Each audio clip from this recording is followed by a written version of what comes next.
नमस्कार, हेडलाइन में आपका स्वागत है। मैं हूं आज आपके साथ सुहेल किदवई।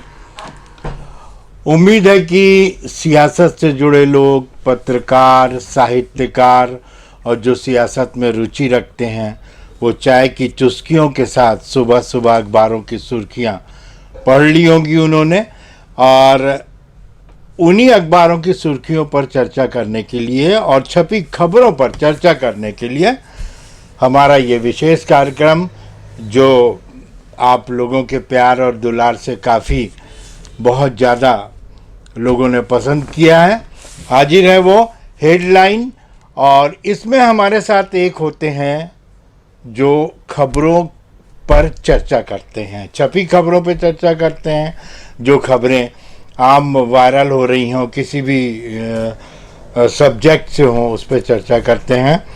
और हमारे साथ आपको स्क्रीन पे जो दिख रहे होंगे वो किसी परिचय के मोहताज नहीं है, फिर भी आपको बता दूं कि ग्रैंड एशियन न्यूज़ के चीफ एडिटिंग प्रधान संपादक कमलेश भैया हमारे साथ मौजूद हैं, उनसे हम चर्चा करेंगे। दरअसल कमलेश भैया का ये रहा है कि वो जो समीक्षा करते हैं उसको लोग बहुत ज़्यादा पसंद करते हैं, क्योंकि उसमें कोई लाग लपेट नहीं होती, सीधी सादी बात होती है, इसलिए उनको ज़बरदस्ती बैठाना पड़ता है, हालांकि वो उसके लिए राज़ी नहीं होते हैं। बहरहाल आइए चलते हैं अखबारों की तरफ, पढ़ते हैं अखबारों की सुर्खियाँ। महिला आरक्षण की गूंज अचानक तेज, संसद का विशेष सत्र आज से, महिलाओं के मुद्दे पर सभी दल एकमत। बिना गारंटी 3 लाख रुपए तक का लोन, बैंकों में रकम पर जोखिम 48 साल, पहले 73% धन सुरक्षित था, अब 46%। बैंकों में 97.25 लाख करोड़ का बीमा नहीं। प्रकृति के पास जाइए, फोन दूर रखकर परिवार संग खाना खाइए, बच्चे को पहला उपहार किताब दीजिए। एक खबर और छपी है, वकील जजों की नैतिकता न्यायिक पेशे को पतन से बचाएगी। सीजीआई साहब ने ये टिप्पणी की है। महिलाओं के उत्थान के लिए लागू हुई नई नीति, समानता व सशक्तिकरण पर फोकस। फैकल्टी इंफ्रास्ट्रक्चर की गलत जानकारी भेजने पर डीन के खिलाफ होगी कार्रवाई। छत्तीसगढ़ मॉडल के साथ 2024 के चुनावी समर में उतरेगी कांग्रेस। ये है एक अखबार की हेडलाइन। आइए लेते हैं दूसरा अखबार। इसमें भी खबर है, नोटों के बंडल के साथ कांग्रेस एमएलए राम कुमार का वीडियो, भाजपा ने सीबीआई जांच मांगी। विधायक बोले, मैंने नोटों को देखा तक नहीं, प्लेन के सामने वीडियो बनाएंगे तो क्या वह भी मेरा हो जाएगा। ये काफ़ी चर्चा का विषय है ये खबर।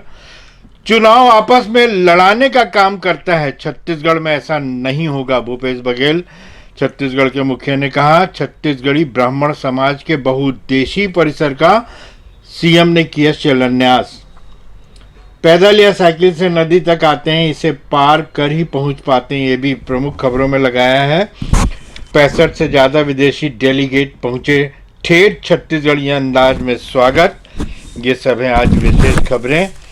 कमलेश भैया खबरों की शुरुआत करें उसके पहले, कल बहुत ही शुभ दिन था और विश्वकर्मा जयंती थी, और इसके अलावा आज तीज का पर्व भी मनाया जाएगा। इसके बाद गणेश चतुर्थी भी आ रहा। एक जो माहौल है एकदम समझ लीजिए कि एकदम क्या बोलेंगे, धार्मिक हो गया है, पूरी तरीके से धार्मिक हो गया है चारों तरफ, बस इसी टाइप का लग रहा।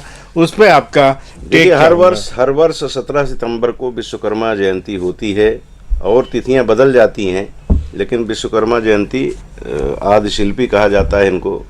हमारे धर्मशास्त्रों में वर्णन है कि स्वर्ग से लेकर के और जितने भी हमारे ईश हैं, आराध्य देव हैं, उनके भवन निर्माण की, मंदिर निर्माण की सारी प्रक्रिया विश्वकर्मा जी पूरी करते थे। तो उनके जन्मदिन को, उनके प्राकट्य दिवस को विश्वकर्मा जयंती के रूप में हम मनाते हैं। अब इसमें भी कई जगह होता है ऐसा कि जैसे दिल्ली साइड में तो दीपावली के दूसरे दिन वहाँ विश्वकर्मा पूजा की जाती है, लेकिन अधिकांश हिस्से में उत्तर भारत के विश्वकर्मा जयंती 17 सितंबर को मनाई जाती है। तो 17 सितंबर तो उनका फिक्स है। अब आज हरितालिका भी है, महिलाएं माता पार्वती और भगवान शंकर की आराधना करती हैं, और वो बेटियां जो अपने ससुराल में होती हैं उनकी तरफ से भरपूर कोशिश होती है कि अपने मायके में जाकर के इस व्रत को करें। बहुत पवित्र व्रत है ये, और ये पूर्णतः पति और परिवार को समर्पित व्रत होता है। और इसके बाद फिर विघ्न विनाशक भगवान गणेश विराजेंगे, और गणेश चतुर्थी भी आज ही है। ऐसा कहा जाता है कि दोपहर के बाद गणेश चतुर्थी शुरू हो जाएगी, तो आज ही गणेश जी भी विराजमान होंगे, और उनके माता पिता यानी शंकर जी और पार्वती जी की भी हरितालिका तीज पर पूजा होती है, हो रही है। और एक दिन पहले उनकी भगवान विश्वकर्मा की हमने पूजा आराधना की है। अब ये क्रम शुरू हो गया है। इसके बाद फिर पितृपक्ष आ जाएगा, 15 दिन पितरों की पूजा होगी। फिर पितृपक्ष के दूसरे दिन से नवरात्रि शुरू हो जाएगी। नवरात्रि के तुरंत बाद फिर हम दशहरा मनाएंगे, और ठीक उसके 20 दिन बाद हम दीपावली मनाते हैं, और दीपावली के 6वें दिन छठ पूजा होती है। ये क्रम है। अब ये लगातार ये क्रम चलेगा, और इसी क्रम के बीच में हमारे यहाँ लोकतंत्र की भी पूजा होगी, लोकतांत्रिक प्रक्रिया भी शुरू होगी, यानी चुनावी समय भी आ रहा है। तो कुल मिलाकर ये बड़े आनंद का समय है ये। और वैसे भी इस भूभाग में ये माना जाता है कि ये भूभाग ऐसा है कि हाँ आनंद ही आनंद है।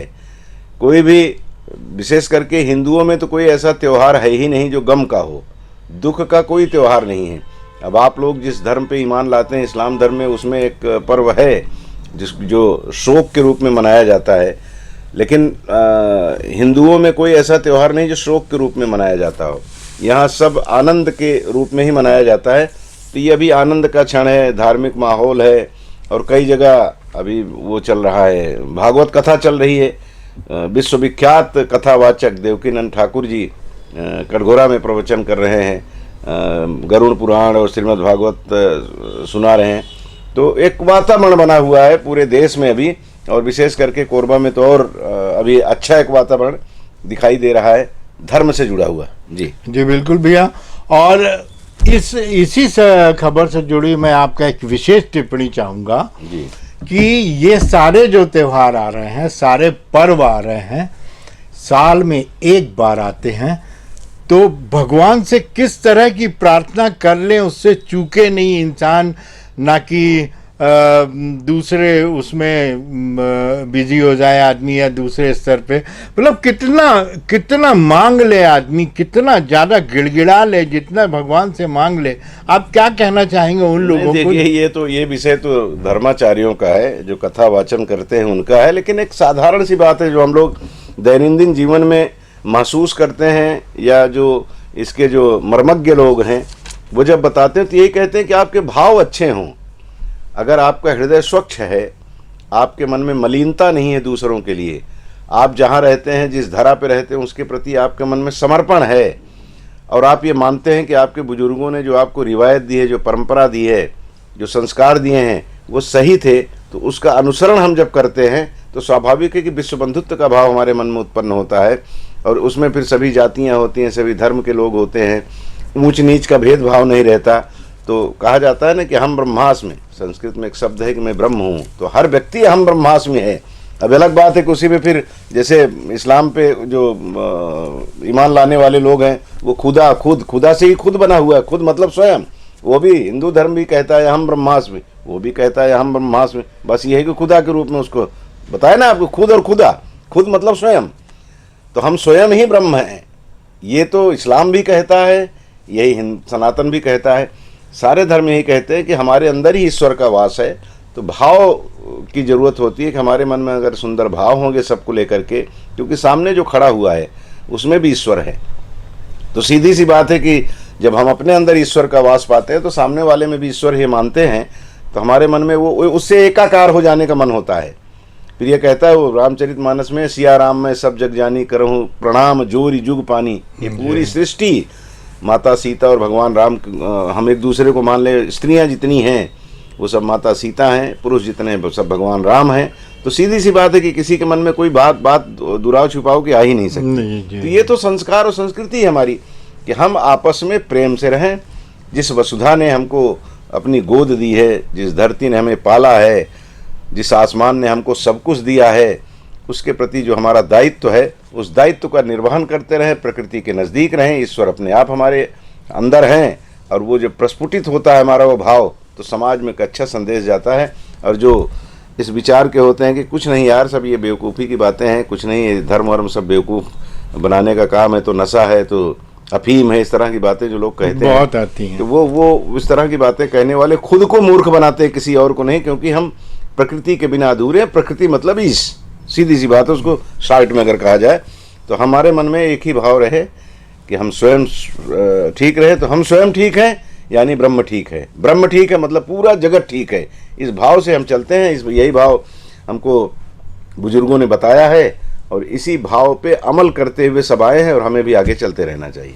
बिल्कुल ठीक बोल रहे हैं भैया, और आप लोगों से भी निवेदन है कि इसका भरपूर फ़ायदा उठाएं और रम जाएं बिल्कुल पूजा पाठ में, और जो जितनी आपके अंदर वो है वो सारी चीज़ें भगवान से मांग लें। इसी से जुड़ी एक खबर और है कमलेश भैया, मैं आपसे, चूँकि राष्ट्रीय खबर है ये, और चारों तरफ टीवी डिबेट में आप देखेंगे तो ये छाई हुई है, अखबारों में ये छाई हुई है, नेताओं के मुंह से भी अगर आप सुनेंगे तो यही खबर जो मैं आपको बताने जा रहा हूँ वो खबर छाई हुई है। भैया, स्टालिन ने सनातन धर्म को लेकर के जो एक ठो बारूद में चिंगारी लगा दी है, और एक बहुत ही बेतुका, जो कहना चाहिए एक बहुत ही बेहुदा जो उन्होंने टिप्पणी की है, जिसकी चारों तरफ निंदा हो रही है। यहाँ तक कि वो भले किसी भी धर्म से जुड़े हुए लोग हों या किसी भी पार्टी से जुड़े लोग हों, अंतर्मन से इसकी निंदा कर रहे हैं। लेकिन ये सनातन धर्म के बारे में स्टालिन को इस तरह से कहना, स्टालिन के बेटे ने कहा है ये जो कहा, ये अभी बहुत ज़्यादा चर्चा का विषय चल रहा है। पहले तो मैं आपसे ये चाहूँगा कि इस तरह की बातें सनातन धर्म के बारे में, सनातन धर्म एक्चुअली में है क्या, और इस तरह से इनका कहना क्या उचित है, पहला, और दूसरा इससे कितना ज़्यादा लोगों पे आघात पहुँचा है, ये टेक चाहूँगा। देखिए, आप दोनों पहले भी आपने जो प्रश्न उठाया था, अभी भी उसी तरह का कि हम लोग कोई धर्माचार्य नहीं हैं, पत्रकार है, दैनंदिन जीवन में जो सुनते हैं उसके आधार पे अपनी टिप्पणी देते हैं, लेकिन वो कोई ज़रूरी नहीं कोई टिप्पणी सही हो। अब सनातन के मामले में तो ये कहा जाता है ना, आपने कहा सनातन क्या है, तो जो अपनी समझ में आता है कि सनातन का कोई अंत नहीं है, वो पता नहीं कब से शुरू हुआ, उसके बारे में कोई नहीं बता सकता कि कब ये शुरू हुआ, और फिर उसके बाद फिर उसमें शाखाएँ निकलती गईं, और ये जो हिंदू धर्माचार्य कहते हैं कि उसके बाद फिर पंथ निकलते चले गए, उसमें मूल वही है, वो उद्गम है जहाँ से इनका ये सब फिर धीरे धीरे उसमें से और नदियाँ निकली, तो ये उसके बारे में कहा जाता है। और दूसरी चीज़ जो स्टालिन के बेटे ने, उदयनिधि ने जो कहा, तो मैं तो क्रोध में कई बार, क्योंकि ऐसी बातें करने वालों को ये सोचना चाहिए कि आप राजनीति में किसी शिखर तक पहुँच सकते हो, आपका लाभ हो सकता है, लेकिन समाज में जो विद्वेष फैलाने की बात आप कर रहे हो ना, वो उसके लिए इतिहास आपको माफ़ नहीं करेगा, समय आपको माफ़ नहीं करेगा। तो मैं कहता हूँ कांडिया का पोता, कांडिया मतलब उसके दादा जो थे करुणानिधि, वो चश्मा लगाए रहते थे, लोग बोलते थे कांड़ा है वो। तो अब क्रोध में ये शब्द कहा जाता है, इसलिए कि आपने, हमारे देश में बहुत सारी दुश्वारियाँ हैं, बहुत सारे मसाइल ऐसे हैं जिस पे चर्चा होनी चाहिए, और उसके निराकरण पे राजनेताओं को गंभीरता से विमर्श करना चाहिए। उसको छोड़ करके अब इस पे लोग भिड़ गए हैं, तो वो तो जानबूझ करके उसने कहा कि मैं चर्चा में आ जाऊं। इसके पहले कौन जानता उदयनिधि को, उसके बाप को भी नहीं जानते। चर्चा में आ जाए भैया, ठीक है, लेकिन जिस तरह के शब्दों का उपयोग किया है बिल्कुल गलत है। लेकिन एक चीज उसमें यह भी आता है सुहेल, कि किसी चीज को कोई टिप्पणी अगर करता है ना, तो कहीं कुछ न कुछ उसमें गड़बड़ियां होती हैं। सनातन धर्म में गड़बड़ी नहीं है, जो लोग उसको आगे बढ़ाने में अपनी भूमिका निर्वहित किए थे, या जिन लोगों ने अपने आप को उसका ठेकेदार बना दिया, उसमें जिस तरह से छुआछूत आ गया, जिस तरह से ऊंच नीच की बातें होने लगी, जिस तरह से दलित, आदिवासी, पिछड़ा वर्ग, ये सब चीज़ें बांट दी गई, जिस तरह से वर्ण व्यवस्था को विकृत रूप में प्रस्तुत किया गया कि ये तो क्षत्रिय हैं, ब्राह्मण हैं, वैश्य हैं, शूद्र हैं, जबकि वो कर्मगत था, लेकिन उसको आपने जातिगत बना दिया। तो ये कमियां हैं इसमें, और उन कमियों पे चर्चा आज की तारीख में जो पढ़ा लिखा वर्ग है वो कर रहा है कि आपको ये सब बातें कह के किसी को नीचा दिखाने की आवश्यकता नहीं है। नीचा दिखाओगे तो आपके साथ अगर प्रहार करेगा तो आप भी बिलबिलाओगे इसलिए अब जो पढ़ा लिखा वर्ग है और जो समझदार वर्ग है वो बात करने लगा है कि नहीं, समानता की बात की जानी चाहिए। अब तो वो गड़बड़ियां हैं जिसको लेकर के वो उदयनिधि या किसी को भी कहने का पूरा अधिकार है कि ये गलत है, इसको ठीक किया जाना चाहिए। लेकिन आप उसके मूल पे अगर जाओगे, मूल में ही मट्ठा डालने की कोशिश करोगे, तब तो फिर गाली भी खाओगे, लात भी खाओगे और आपको सामाजिक बहिष्कार का भी सामना करना पड़ेगा और राजनीतिक नुकसान भी आप उठाओगे।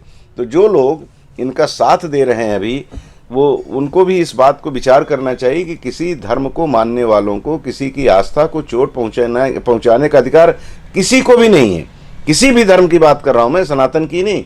किसी भी धर्म को, किसी भी पंथ को मानने वालों की भावना को चोटिल करते हैं आप, उसको आहत करते हैं, उसको मजरूह करते हैं, तो इसका मतलब है कि आपने भगवान की व्यवस्था में दखल दिया है। ये पाप हमको किसी को नहीं करना चाहिए। राजनेताओं को भी ईश्वर सद्बुद्धि दें कि आप, बस वही बात है ना कि जो मैंने कहा कि महंगाई पे, बेरोजगारी पे और भी देश के तमाम समस्याएं हैं देश की, कि कैसे हम घिर रहे हैं पूरी दुनिया से न कहें, ये जो 3-4 राष्ट्र हैं प्रमुख रूप से चाइना के जो दलाल और चमचे हैं हमारे इर्द गिर्द के जो देश, वो कैसे हमको चारों तरफ से घेरने की कोशिश कर रहे हैं। इस पे हमको चर्चा करना है, इस पे हमको चर्चा करना चाहिए कि कैसे हम उनसे लड़ें, कैसे अपने राष्ट्र को और शक्तिशाली बनाएं। आपस में तो राजनीति है, चलता रहेगा, लोग तो लड़ते रहेंगे लोग आपस में, वो होना भी चाहिए। लेकिन जहां राष्ट्र की और समाज की और सबके एक निष्ठ होकर के एकता प्रदर्शित करने की बात है, वहां तो आपको कम से कम इस तरह की भाषा नहीं बोलना चाहिए। और वैसे भी परिहार में, मजाक में हम लोग बोलते हैं कि वो करुणानिधि और उनके खानदान के लोग रावण के खानदान के हैं जी। ये कहीं ना कहीं इनके दिमाग में वो सारी चीजें भरी हुई, उलट बात करके, और वैसे भी करते हैं लोग। कई लोग ऐसे हैं कि जो विपरीत टिप्पणियां करके, वो जानते हैं कि मैं इसमें गाली खाऊंगा, हमारी पार्टी भी हमारे साथ खड़ी नहीं होगी, लेकिन वो आदत है उनकी कि ऐसी टिप्पणी कर दो कि पूरे देश में, क्योंकि अच्छा करके आप राम बन के अपने आप को प्रसिद्ध नहीं कर सकते हो, तो क्या करें, रावण बन जाएं। कृष्ण बन करके हम बहुत सारे आतताइयों का दमन नहीं कर सकते, तो कंस बन जाएं। ये प्रतीक हैं, मतलब छोटा। महात्मा गांधी बनने के लिए एक व्यक्ति को एक जीवन छोटा पड़ जाएगा, जिस तरह का जीवन उन्होंने जिया। लेकिन आप नाथूराम गोडसे, महात्मा गांधी की जो चर्चा करता है, नाथूराम गोडसे भी की चर्चा करता है, क्योंकि उसने उनको गोली मार दी जी। तो वो कर्म नहीं कर सकता था कि वो महात्मा गांधी के बराबर पहुंचता, बराबर तो अभी भी नहीं है, लेकिन चर्चा में जरूर रहता है क्योंकि उन्होंने उनको गोली मार दी। तो ये जो खलनायक लोग होते हैं ना, ये इसी तरह के होते हैं। ये विलेन हैं, समाज के विलेन हैं, देश के विलेन हैं, हमारे आपके विलेन हैं। तो इसको सब समझ करके बहुत ज़्यादा इसको तवज्जो नहीं देना चाहिए, क्योंकि खबर है ना, अभी इंडिया की INDIA की बैठक हुई जो हैदराबाद में, उसमें भी दिग्विजय सिंह ने कहा है कि सनातन पे चर्चा ज़्यादा न करें, क्योंकि इसका पूरा लाभ भारतीय जनता पार्टी को मिलता है। तो लाभ और हानि पार्टियाँ अपने हिसाब से सोचे, लेकिन सबसे बड़ी बात है कि किसी की भावनाओं को, किसी के दिल को ठेस पहुँचाना, मतलब ईश्वर की व्यवस्था में खलल पैदा करना है। फिर मैं इस बात को कह रहा हूँ कि इससे थोड़ा सा बचना चाहिए। बिल्कुल ठीक बोल रहे भैया। जहाँ तक सनातन धर्म की बात है, ये न कभी ख़त्म हो सकता है, ना ही किसी इसको ख़त्म करने की किसी की औकात है। बहरहाल, मैं कठिन शब्द बोल गया, उसके लिए मैं माफ़ी चाहूँगा। वास्तव में ये बड़ा दर्दनाक उन्होंने कहा कि सनातन धर्म को ख़त्म होना चाहिए। भैया, इसी से जुड़ी एक खबर पे और एक छोटा सा टेक चाहूँगा। क्या इससे INDIA पर फर्क पड़ेगा, उसकी राजनीति पे फर्क पड़ेगा, या जैसा लोग बोल रहे हैं और जिस तरह से चुप्पी साध के रखा है INDI के नेताओं ने 28 पार्टियों की, इसमें फर्क पड़ेगा क्या? बिल्कुल फर्क पड़ेगा। इसीलिए तो दिग्विजय सिंह ने कहा ना कि इस पे ज़्यादा चर्चा मत करिए, नहीं तो बीजेपी इसका लाभ ले जाएगी। वो इसीलिए कह रहे हैं, तो उसके लाभ हानि पे तो है। देखिए, चूंकि धार्मिक मामला सीधा सीधा हमारी भावनाओं से जुड़ा होता है, तो वो कई बार, अब राम मंदिर को लेकर के जिस तरह का आंदोलन भारतीय जनता पार्टी ने शुरू किया, उसका लाभ मिला। 2 सांसदों से शुरू हुई पार्टी आज कहाँ पहुँच गई, पूर्ण बहुमत में है 2 बार से। तो ये मुद्दे कुछ ऐसे होते हैं कि जो लोगों के दिल में ठक से करते हैं, तो उन मुद्दों को नहीं छूना चाहिए। धार्मिक भावनाओं को आहत करने वाला काम नहीं करना चाहिए, लेकिन वो राजनीति है, वो अपने हिसाब से चलती है। तो इस मामले में कांग्रेस ने तो किनारा कर लिया था, वो कह दिया था कि भाई इनका अपना व्यक्तिगत मामला है। कई दलों ने कह दिया, यहाँ तक कि समाजवादी पार्टी जो मुस्लिम समाज की सबसे बड़ी पैरोकार कही जाती है, उसके मुखिया ने भी कह दिया कि उनका व्यक्तिगत मामला है। और वो फिर उसके बाद मंदिर में जाना, ये सारी चीज़ें, ये सारी ड्रामेबाजी सब कर रहे हैं, सारे दल के लोग कर रहे हैं, भाजपा, कांग्रेस, सपा, बसपा, जितने लोग हैं सब ड्रामेबाजी करते हैं सिर्फ इसलिए कि आपको उनको हमारा वोट हरण करना है, मत हरण करना है, हमारा मत उनको लेना है, इसलिए सारी कवायद होती है। तो ये सब नेताओं की बात को बहुत ज़्यादा तवज्जो नहीं देना चाहिए, लेकिन वही है कि चर्चा होने लगती है तो फिर वो सुर्खियाँ बन जाती है, अखबारों में आ जाती है, चैनलों में चलने लगती है, और फिर हम और आप मजबूर हो करके उस पर चर्चा करने के लिए उद्यत हो जाते हैं। तो हमको बचना चाहिए इन सब चीज़ों से, हमको इन सब चीज़ों से बचना चाहिए, बिल्कुल सही बात है। और ख़ास करके नेताओं को अपनी ज़ुबान पे लगाम लगाना चाहिए कि ऐसी कोई बात ना कहें जो जिससे कंट्रोवर्सी पैदा हो। बहरहाल आते हैं अगली खबर पर। महिला आरक्षण की गूंज अचानक तेज, संसद का विशेष सत्र आज से महिलाओं के मुद्दे पर सभी दल एकमत, ये खबर छपी है भैया। और संसद का 5 दिन विशेष सत्र सोमवार से शुरू हो रहा है जो 22 सितंबर तक चलेगा। गणेश उत्सव के बीच चलने वाले इस सत्र के एजेंडे में संसद को 75 साल की यात्रा पर चर्चा होना है। 4 बिल आना तय है महिला आरक्षण को लेकर के भी। जी देखिए, महिला आरक्षण के मामले में जब डॉक्टर मनमोहन सिंह जी की सरकार थी, यूपीए की सरकार थी, तो उस समय लोकसभा से पास हो गया था और बहुमत के आधार पर उसको पास किया गया था। तो वो अब उसको तो अब खैर अब जब प्रक्रिया में आएगा तब ये चर्चा होगी तो पता लगेगा। मैं उस पर अध्ययन नहीं किया हूँ कि वो जो पहले पास हुआ था वो अभी आज की तारीख में वो कायम है या उसकी कुछ अवधि होती है कि इस अवधि के बाद आपका वो, क्योंकि 10 साल से अधिक हो गए, 9 साल तो इन्हीं की सरकार को हो रहे हैं, उसके पहले वो पास हुआ था, तो कुछ उसमें कालावधि का मामला आएगा तो अलग बात है, उसमें क्या आएगा ये नहीं कहा जा सकता। तो ये चर्चा तो पहले भी होती रही। अभी कांग्रेस ने, INDA ने ये तय किया कि इस मामले को उठाएंगे और कांग्रेस की तरफ से मांग भी की गई कि महिला विधेयक को पास किया जाए। यानी महिलाओं के मामले को लेकर के, जैसे ट्रिपल तलाक को लेकर के मुस्लिम महिलाओं को अपनी तरफ करने का प्रयास जो NDA सरकार ने किया, तो ये लोग भी कोशिश कर रहे हैं कि इसमें तो सब लोग हैं, मुस्लिम भी हैं, ईसाई भी हैं, हिंदू भी हैं, सब लोग हैं, इसमें सभी वर्ग की महिलाएं हैं, तो इनका सबका हमको लाभ मिलेगा, इसलिए वो मांग कर रहे हैं कि अब लगे हाथ महिला विधेयक को पास कर दिया जाए। लोकसभा में पास हुआ था, अगर मान लीजिए वो कालातीत न हुआ हो और रद्द न हुआ हो तो फिर उसी को जारी रखा जाए, राज्यसभा में पास करके राष्ट्रपति के पास भेजें, और अगर उसमें कोई वैधानिक अड़चन है तो फिर से आप पास कर लें। और जब सब कोई मिलकर के मन बना लिए कि हमको पास करना है तो बस एक प्रस्ताव आएगा, सब ताली बजा करके मेज थपथपा के आगे बढ़ जाएंगे। तो ये अगर कोशिश होती है तो कोई बुरी बात नहीं है। महिलाएं जो पढ़ी लिखी महिलाएं हैं वो कह रही हैं कि नहीं, हमारा हक है, हमको मिलना चाहिए। और आज तो जिस दिन ये खबर छपी है और हम लोग चर्चा कर रहे हैं, आज तो महिलाओं का ही दिन है, हरतालिका तीज वही मनाती हैं। जी बिल्कुल ठीक है। और वो समग्र विकास की बात, अपने पूरे परिवार को, इस पूरी वसुधा की बात करती हैं वो महिलाएं। तो महिलाएं हमारे यहाँ बटी नहीं हैं, बल्कि हमारे यहाँ एक शब्द इस्तेमाल किया जाता है, अर्धांगिनी, आधा अंग। हम लोग जब पढ़ते हैं ना कि भगवान शंकर का पार्वती का आधा हिस्सा, पार्वती का आधा हिस्सा शंकर जी का, तो वो अर्धांगिनी है। आधा हिस्सा तो प्रकृति ने हमको और उनको बना के रखा है, आधा हम है आधा वो है। और हमारे यहाँ का कभी, ये भारतीय संस्कृति में कभी ऐसा नहीं रहा कि नारी कभी पीछे थी।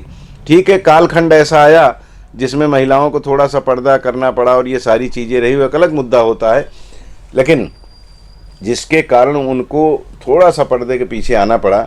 और फिर वो धीरे धीरे वही है कि आप किसी चीज़ को, ये किसी की शख्सियत को, किसी की योग्यता को आप दबा नहीं सकते। कुछ दिन तक तो वो धूल दूसरित रहेगी, लेकिन उसके बाद फिर नगीना बन के बाहर आएगी।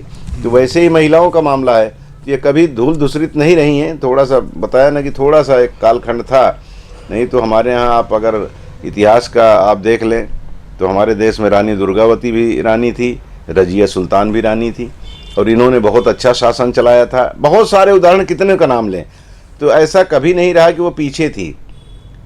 अब कानूनी रूप से कि ये आधी आबादी को संसद में चुनाव लड़ने के लिए उनको आरक्षण मिले, नौकरियों में पूरी तरह से आरक्षण मिले, ये सब मामले को लेकर के जो चर्चा हो रही है, ठीक है।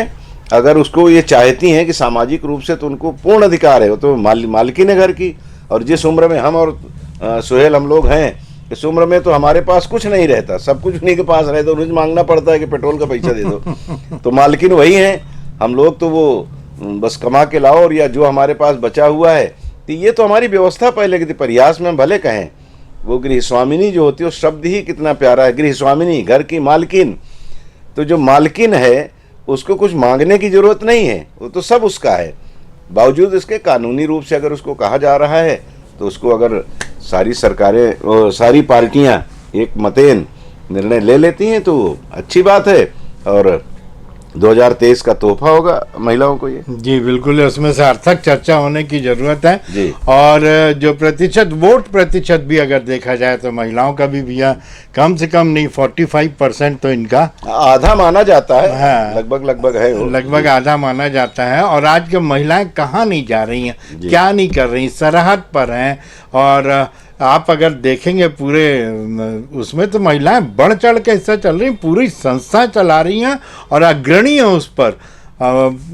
तो इसमें कोई दो मत नहीं है कि इस पर चर्चा होनी चाहिए, लेकिन सार्थक चर्चा होना चाहिए, जैसा भैया ने बताया। भैया एक और खबर पे आपका ध्यान दिलाना चाहूँगा, चुनाव आपस में लड़ाने का काम करता है, छत्तीसगढ़ में ऐसा नहीं होगा, भूपेश बघेल ने कहा है। छत्तीसगढ़ी ब्राह्मण समाज के बहुउद्देशीय परिसर का सीएम ने शिलान्यास किया, उसी अवसर पर बोल रहे थे। कल बिलासपुर में कार्यक्रम था, मैं भी उसको देख रहा था, हम लोगों ने भी लाइव किया था। तो चूंकि मुख्यमंत्री उस कार्यक्रम में थे तो स्वाभाविक है कि कार्यक्रम की गरिमा बढ़ जाती है, और मुख्यमंत्री के रूप में वो जो कहते हैं उसका बड़ा मायने होता है। जी। जो ये बात कही गई कि चुनाव आपस में लड़ाने का काम करता है, तो ये तो है कि दो पक्ष लड़ते हैं तो उनमें दुश्मनी भी हो जाती है, और दुश्मनी कुछ दिन बाद चुनाव के फिर दोस्ती में भी तब्दील हो जाती है। यही कारण है कि भाजपा वाला चुनाव के समय में कांग्रेस में दिखाई देता है, कांग्रेस वाला भाजपा में दिखाई देता है, ये दोनों में से कोई और नए दल में दिखाई देते हैं। तो ये सब चलता रहता है, लड़ाने का काम तो होता है थोड़ा सा। और विशेष करके जो छोटे चुनाव होते हैं, जैसे पंच सरपंच के चुनाव हुए या पार्षदों के चुनाव हुए, इसमें कहीं ना कहीं थोड़ा सा आपस में द्वंद्व ज़्यादा बढ़ जाता है, क्योंकि बड़ा छोटा चुनाव होता है। बड़े चुनाव में उतना नहीं होता। आप लोकसभा में देख लीजिए, लोकसभा में पार्टियां चुनाव लड़ती हैं, विधानसभा में प्रत्याशी की भी भूमिका होती है, लेकिन पार्षद के चुनाव में उसकी व्यक्तिगत भूमिका होती है, सरपंच के चुनाव में उसकी व्यक्तिगत भूमिका होती है, वहाँ पार्टी वार्टी काम नहीं करती। इसीलिए आप देखिए ज़्यादातर निर्दलीय वहाँ चुनाव जीतते हैं। तो ये इसका भूपेश जी का जो कथन है वो ठीक है, उन्होंने कांग्रेस की दृष्टि से कहा है कि कांग्रेस में ऐसा नहीं होता, सभी दलों में थोड़ा सा मतांतर होता है, लेकिन हमने जिस लोकतंत्र को स्वीकार किया है, जिस जमहूरियत को स्वीकार किया है, वहाँ इसकी पर्याप्त संभावनाएं हैं, पर्याप्त आशंका भी है, और उसको ठीक होने की संभावनाएं भी है, और ठीक होता भी है, तो वो चलेगा। वो जैसे हम लोग और फिर हमारी संस्कृति को आप देखिए ना, आप पुराने में अगर चले जाएं तो मैं उस तरफ नहीं जाना चाहता, लेकिन मन है कि थोड़ा सा कहें, याद कराएं। याद तो है ही आपको कि हमारे यहाँ युद्ध ऐसा होता था ना कि आप महाभारत में देखिए, दिन भर युद्ध होता था और रात में एक दूसरे के शिविर में लोग आना जाना करते थे। उसके पहले आप चले जाए, राम रावण का जो उल्लेख मिलता है युद्ध का, उसमें भी वही था कि कोई अगर गिर गया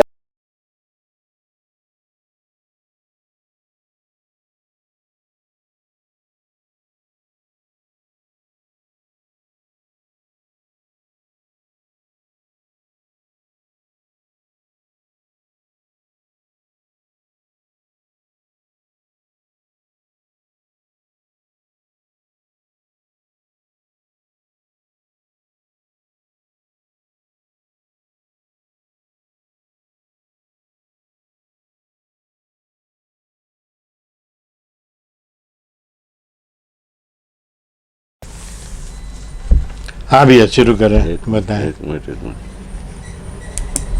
उसको स्टार्ट करेगा।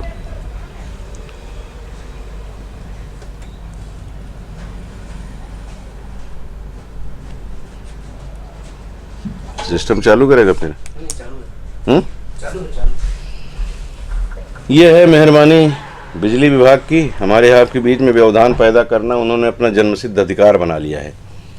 अब विषय भी थोड़ा सा भटक जाता है व्यक्ति इन सब चीज़ों से। तो मैं ये कह रहा था कि हमारी जो रिवायत है, जो परंपरा है, वो आपस में विवाद को लड़ करके सुलझाने की, बातचीत करके सुलझाने की रही है, लेकिन उसमें भी एक सिद्धांत हुआ करता था कि हमको गिरे हुए व्यक्ति के ऊपर आक्रमण नहीं करना है, पीठ अगर वो दिखा दिया तो उसके ऊपर किसी तरह का प्रहार नहीं करेंगे, अब रात को हम किसी के ऊपर हमला नहीं करेंगे। ये बहुत सारे नियम बने हुए थे और नियमों का पालन हमारे देश में होता रहा है। अभी भी युद्ध नीति हमारे यहाँ की है कि हम किसी के ऊपर पहले प्रहार नहीं करते, भारत की बिल्कुल स्पष्ट नीति है कि हम किसी के ऊपर प्रहार नहीं करेंगे। हमारे ऊपर कोई प्रहार करेगा तो हम फिर प्रहार करेंगे, फिर छोड़ेंगे नहीं। तो हमारे यहाँ तो ये चला आ रहा है। तो ये चीज़ें तो पहले से रहे और अभी भी उस पर पूर्णतः अमल हो रहा है।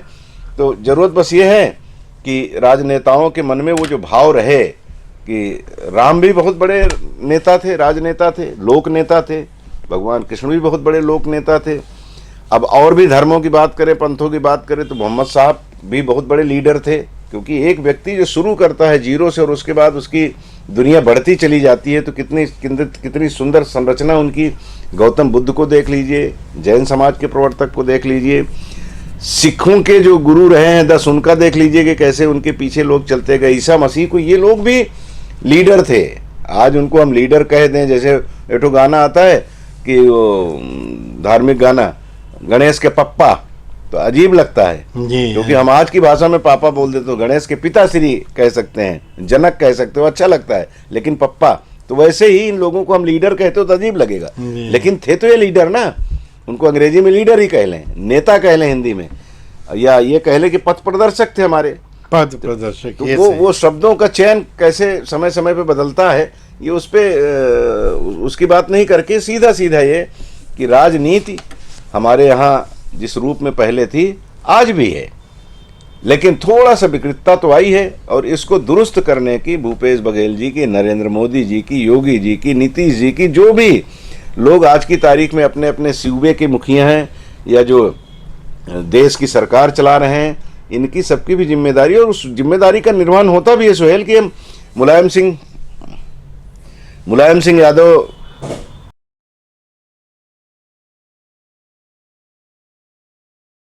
जिस तरह से भावुक होकर के नरेंद्र मोदी जी बयान देते हैं, जबकि दोनों बिल्कुल उत्ता धुर रहा है, एक उत्तर एक दक्षिण है, एक मुस्लिमों को लेके चलने वाला है और दूसरा मुस्लिमों को बहुत हमारे साथ आए इसके लिए बहुत लालायित नहीं होता, दिखता है वो। लेकिन मौत पे या किसी के यहाँ विवाह हो रहा है पोता पोती के, तो उसके यहाँ सारे नेता मिलते हैं, एक दूसरे को शुभकामनाएं देते हैं। विधानसभा और लोकसभा में भी इस तरह के दृश्य दिखाई देते हैं। जब आखिरी सत्र होता है तो उस समय कैसे एक दूसरे को भावुक होकर के लोग संबोधित करते हैं। तो ये दृश्य हमारे ब्लड में है। ये हमारी इस धरती की खूबसूरती है कि वो पैदा तो उसी से हुए हैं ना, 5 तत्वों से, तो 5 तत्व तो यहीं के हैं, तो उन तत्वों में ही समाहित है कि थोड़ा सा विवाद होगा, लेकिन अंततः हम सब एक दूसरे के लिए बने हैं। इस भाव से ही राजनीति भी काम करती है, राजनेता भी काम करते हैं। तो भूपेश जी ने जो कहा है सही है, तो ठीक है, उन्होंने कांग्रेस की बात की, लेकिन मैं सबकी बात कर रहा हूँ। सबके मन में भाव रहता है, राजनीति करना है तो करेंगे, लेकिन अंततः सबको ये मालूम है कि हम लोग अंततः भारतीय हैं और इस लोकतंत्र के पहरुए हैं। विचारों की मत भिन्नता हो सकती है, लेकिन ऐसे मामलों में सब एक साथ आ जाते हैं। एक आखिरी प्रश्न लूंगा, उसके बाद मैं कोरबा और जिले की खबरों पे आऊँगा। यह राहुल, भूपेश बघेल और दिग्विजय ने सनातन विवाद पर पार्टी को किया अलर्ट, भाजपा के जाल में ना फंसे, लोगों के मुद्दों पर करें फोकस, 5 राज्यों को बनाना है, 5 राज्यों में बनाना है सरकार। आपका टेक? जी देखिए, कांग्रेस की बैठक थी जो मैंने जिक्र किया ना कि दिग्विजय सिंह ने कहा था कि सनातन पे ज़्यादा चर्चा न करें, वो उसी से जुड़ी हुई बात थी। अब 5 राज्यों में चुनाव, जिसमें 3 राज्य बड़े महत्वपूर्ण हैं, बड़े राज्य हैं, जिसमें राजस्थान है, मध्य प्रदेश है, छत्तीसगढ़ है, तो यहाँ लोकसभा की भी सीटें पर्याप्त हैं। तो इन तीनों का चुनाव, इस पर ज़्यादा फोकस किया जा रहा है। और वो तो छोटा चुनाव, छोटा हो बड़ा हो, सबके लिए सरकार में जो लोग हैं या जो विपक्ष में हैं वो लोग गंभीरता से उस मामले को लेते हैं। और चूंकि खड़गे जी जब से राष्ट्रीय अध्यक्ष बने हैं, तो उनका प्रयास है कि हम ज़्यादा से ज़्यादा बैठकें करें, ज़्यादा से ज़्यादा लोगों के मत को जानें और आपस का जो मतांतर है उसको दूर करने का प्रयास किया जाए। और एक संदेश कांग्रेस पार्टी इसके जरिए ये भी देना चाहती है कि गांधी परिवार के इर्द गिर्द ही कांग्रेस नहीं घूम रही है, बल्कि दूसरे लोग भी हैं।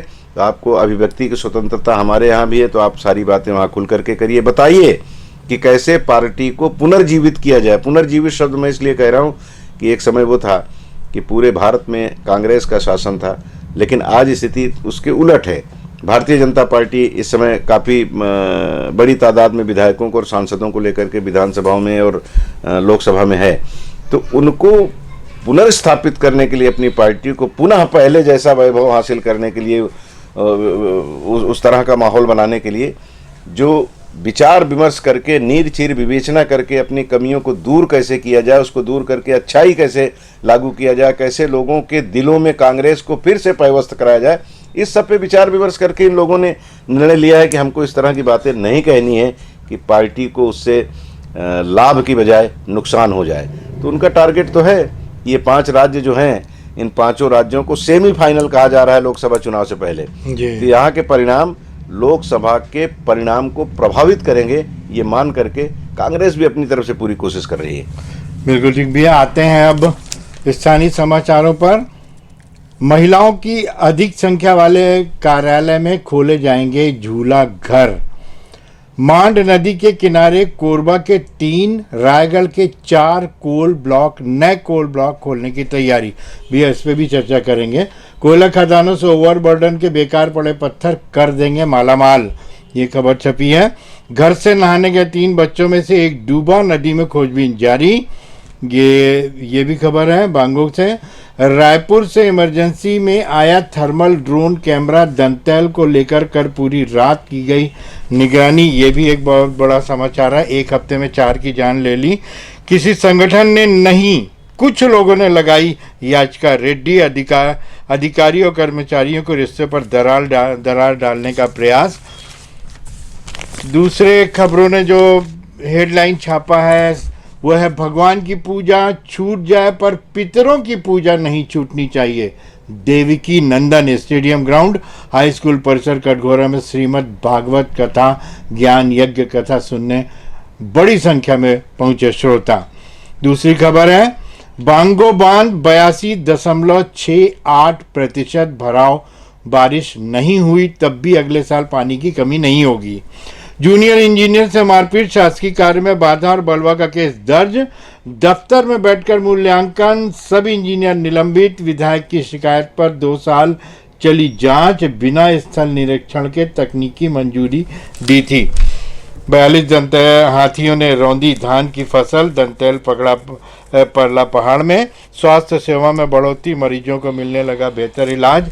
इसके अलावा भैया मैं आपसे एक खबर पे चर्चा करूंगा। नोटों के बंडल के साथ कांग्रेस एमएलए राम कुमार का वीडियो, भाजपा ने सीबीआई जांच मांगी। विधायक बोले मैंने नोटों को देखा तक नहीं। अखबार में खबर भी छपी है और उसमें सामने वो नोटों के बंडल रखे हैं, वो बैठे हैं। इस पे आऊँगा चर्चा पे मैं, लेकिन पहले हमारे चैनल ने भी जो प्रसारित किया था भैया उसकी तरफ आपका ध्यान दिलाना चाहूँगा और आपका टेक चाहूँगा। बाल्को में जो 2009 में जो चिमनी गिरी थी, उस मामले में जो हाई कोर्ट का फैसला आया, उसको लेकर के एक बार फिर बाल्को चर्चा में आ गया है। इस पे क्या बोलेंगे? जी, देखिए वो बहुत मर्माहत कर देने वाली घटना थी और हम लोग तो उसके जैसे ही घटना घटी है, वो चिमनी गिरी है और उसके मुश्किल से आधा घंटा के अंदर वहाँ पहुँच गए थे अंदर। उस समय अशोक अग्रवाल जी थे कलेक्टर यहाँ, उन्हीं की गाड़ी के पीछे पीछे हमने भी अपनी गाड़ी लगा दी थी, तो वो बेरोक टोक हम लोग घटनास्थल तक पहुँच गए थे।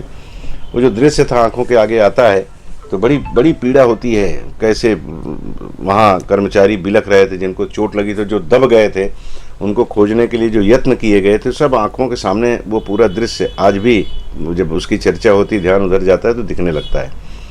बहुत कष्टकारक घटना थी और उस घटना के बाद तत्कालीन एसपी और कलेक्टर ने जो कठोर कदम उठाया था, उसका परिणाम ये रहा कि सेप्को जैसी चीन की बड़ी कंपनी जिसने भारत में अरबों अरबों रुपए का कारोबार किया, पता नहीं कितने पावर प्लांट लगाए हैं, उनके अधिकारियों को भी गिरफ्तार किया गया। जीडीसीएल के अधिकारियों को गिरफ्तार किया गया, उनके विरुद्ध कार्रवाई की गई। यहाँ तक कि इन लोगों को बचाने की जिन लोगों ने जो अलग अलग जांच कराई गई थी, हरियाणा और राजस्थान दिल्ली से, उनको भी पकड़ करके लाया गया। रतनलाल डांगी साहब जो अभी वर्तमान में आईजी हैं, एसपी हुआ करते थे, उनने उनके खिलाफ भी कार्रवाई की थी कि ये कहीं ना कहीं षड्यंत्र करके या कुछ लोगों को बचाने की इनकी तरफ से कोशिश की गई है। तो बहुत बड़ी कार्रवाई हुई थी। अब इन लोगों ने अपने आप को बचाने के लिए, जो बड़े अधिकारी हैं, दूसरे देशों के रहने वाले हैं, इन लोगों ने हाई कोर्ट में एक याचिका दायर की थी, तो उस पर स्टे मिल गया था जी। अब वो स्टे खत्म हो गया। अब आदेश ये हुआ कि 1 वर्ष के अंदर में, चूंकि 13 वर्ष पहले की घटना है, काफ़ी विलम्ब हो गया, तो 1 वर्ष के अंदर इसको अब अंतिम रूप दिया जाए। यानी यहाँ अदालत को, कोरबा की अदालत को उस पर निर्णय लेना है तो 1 वर्ष में जितना जल्दी हो जाए इसकी लोगों को, जो प्रत्यक्षदर्शी हैं, जो गवाह हैं, जो दूसरे डॉक्यूमेंट्स हैं, वो पुलिस के पास या जिसके पास भी जांच एजेंसियों के पास, वो सब उसको, क्योंकि इसकी स्पेशल जांच भी कराई गई थी, आयोग भी गठित किया गया था, तो वो सारे लोग इसको वहाँ पहुँचाएँ और जल्दी से जल्दी हाई कोर्ट इस पे अपना वो कोरबा अदालत निर्णय ले, क्योंकि उस निर्णय के बाद तो स्वाभाविक है फिर वो हाई कोर्ट जाएंगे, सुप्रीम कोर्ट जाएंगे, ये उलझेगा मामला। लेकिन कम से कम ये तो तसल्ली हो लोगों को कि इतना दिन हो गया, एक अदालत से तो उनको बरी हो गए या सजा हुई, कुछ तो बात आगे बढ़े। हाई कोर्ट से जो निर्णय आया है वो सीधा सीधा इनके लिए आघात तो है कि अभी तक तो उनको छूट थी क्योंकि उस पर स्टे था। अब यहाँ जब उस कार्रवाई पे आगे बढ़ेगा अदालती प्रक्रिया, तो स्वाभाविक है कि इनको उलझन बढ़ेगी और इनका तनाव बढ़ेगा, बीपी बढ़ेगा, शुगर बढ़ेगा, और बढ़ना भी चाहिए।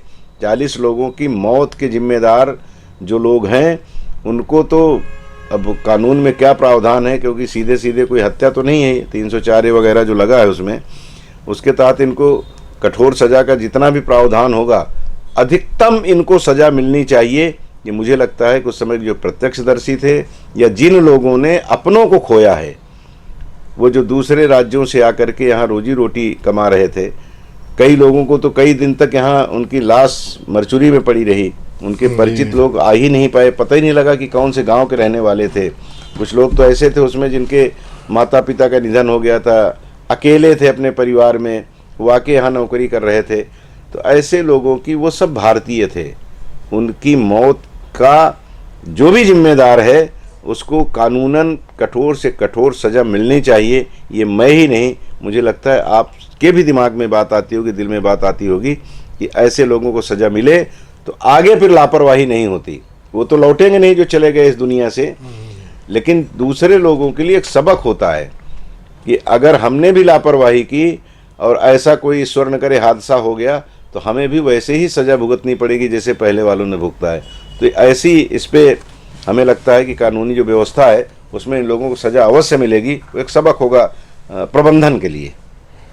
न्याय मिलेगा, देर हो सकती है लेकिन न्याय मिलेगा जी। भैया, बात है उस खबर पर, नोटों के बंडल के साथ कांग्रेस एमएलए राम कुमार का वीडियो, भाजपा ने सीबीआई जांच मांगी, विधायक बोले मैंने नोटों को देखा तक नहीं। ये मामला, देखिए राजनीति अपनी चाल चलती है, उसकी बड़ी वक्र चाल होती है और है शुरू से चल रहा है, तो अभी भी वो उस तरह की वक्र चाल चली जा रही है।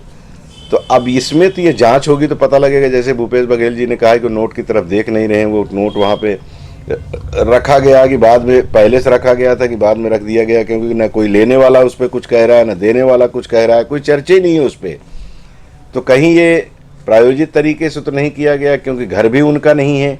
और ये सही बात है कि बिल्कुल निर्धन परिवार का, जिसको हकीकत में बीपीएल कहा जाए, उस परिवार का लड़का है राम कुमार। अभी कुछ दिन पहले उनसे एक कार्यक्रम में मुलाकात हुई तो उन्होंने अपने भाषण में कहा था कि मेरी माँ दूसरे के यहाँ काम करती थी और वहाँ जो कुछ वो पाती थी उससे हम लोगों का पेट भरता था। अटल आवास में रहते हैं, सरकारी व्यवस्था जो की गई है उसमें। पिताजी भी अभी गाय चराते हैं, भैंस चराते हैं, ये भी गाय भैंस चराता। तो बिल्कुल निर्धन परिवार का एक लड़का जिसको कांग्रेस ने टिकट दिया और वहाँ के लोगों ने उनको अपना रहनुमा बना लिया। तो होता है कि सत्ता मिलने के बाद थोड़ा सा आदमी में कुछ न कुछ तो अवगुण आ जाते हैं, लेकिन इनके बारे में मैं ये नहीं कह सकता दावे के साथ कि हकीकत में ये उस नोटों के बंडल के यही स्वामी थे कि किसी और का रखा हुआ था, वहाँ बैठा करके चर्चा कर रहे थे और उसका वीडियो बना लिया गया। कई बार होता है ना, ऐसा षड्यंत्र किया जाता है। लेकिन ये भी होता है कि चुनाव नज़दीक है तो हो सकता है कि उनको नोट का बंडल कोई दे भी रहा हो, कभी चुनाव में खर्चा होगा तो इसको रख लो, तो कुछ भी हो सकता है। राजनीति भी हो सकती है, षड्यंत्र हो सकता है और हकीकत भी हो सकती है। सीबीआई जांच की मांग की। अब सीबीआई जांच की मांग इतना आसानी से कर लेते हैं लोग, तो सीबीआई ऐसे हर मामले में अगर इन्वॉल्व हो जाएगी तब तो। लेकिन अगर वो हकीकत में इसमें गंभीरता है, क्योंकि एक विधायक का मामला है, तो उसकी जांच भी अगर संभव हो तो करा लें, क्योंकि वो भी कह रहे हैं, विधायक जी भी कह रहे हैं कि मैं भाजपा के नेताओं के विरुद्ध कार्रवाई करने की मांग करूंगा, मैं मुकदमा दर्ज कराऊंगा इनके खिलाफ। तो वो भी चाह रहे हैं कि इसके नीर चीर भी बेचना हो। तो अगर संभव हो तो भूपेश जी को सीबीआई जांच की बात स्वीकार कर लेना चाहिए कि लो भाई करवा लो, सांच को आंच क्या पता लग जाएगा। बीजेपी की नेताओं का अगर ये सिर्फ उनका बनाया, उनका षड्यंत्र है तो वो भी बेनकाब हो जाएंगे। और अगर हकीकत में इन्होंने पैसा लिया हुआ है, बीजेपी के लोग जैसा कह रहे हैं, तो रामकुमार बेनकाब हो जाएंगे।